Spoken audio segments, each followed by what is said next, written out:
డీసీఎంలో D పోయి CM అవుతారా? అయితే బాగుంటది. Okay okay. అయ్యే రోజు వస్తే మీరు ఓటేస్తారా?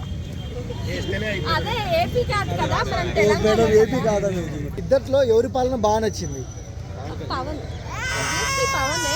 ఏమంటున్నా అంటే పాలిటిక్స్ ఎవరిది బాగుంది కాదు, దేని వల్ల మన కంట్రీ డెవలప్ అవుతుంది అని చూసుకోవాలంటే మనం. ఇప్పుడు వరకు జరిగిన పాలనలో ప్రజలకు మంచి చేస్తున్నాడా పవన్? బాగానే చేస్తున్నాడు ఇప్పుడైతే, ఇంకా బాగా చేయాలని కోరుకుంటున్నాను. పవన్ కళ్యాణ్ గారు మీకు బాగా అట్రాక్టివ్ అనిపించే క్వాలిటీ ఏంటి?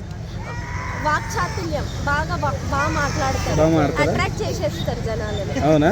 ఓకే, అది బాగా నచ్చుతుందా మీకు? లేదు అంటే ఫస్ట్ నుంచి అయినా పాలిటిక్స్ లో ఎంటర్ అయినప్పటి నుండి జనసేన అన్నట్టు బాగా, అప్పుడు ఫస్ట్ సీట్స్ రాలేవు కానీ ఇప్పుడు బాగా ఆయన పవర్ లో వచ్చిన తర్వాత కూడా, ఆయన పవర్ లో రావాలి అంటే ఆయన ఎంత కృషి చేస్తే ఆయన పవర్ లో వచ్చిందో అది ఇంకా డెవలప్ చేయాలి అంతే.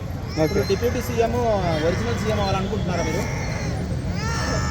గెలిచిన తర్వాత ఆయన గెలవక ముందు చాలా పెద్ద స్పీచ్లు ఇచ్చినారు, గెలిచిన తర్వాత హిందూ మతం గురించి చాలా చెప్తున్నారు కానీ అట్లేం చేయలేదు అన్నట్టు అనిపిస్తుంది.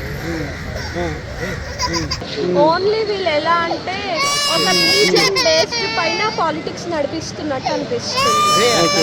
సో అయితే పవన్ కళ్యాణ్ గారు మామూలుగా ప్రజల్లోకి వెళ్ళే విధానం కానీ అవన్నీ మీకు చూస్తే ఎట్లా అనిపిస్తున్నారు? మిగతా పొలిటీషియన్స్ అంటే చాలా మంది వస్తారు, వాగ్దానాలు చేస్తారు, వెళ్ళిపోతారు, ప్రజల్లో కనిపించరు కదా.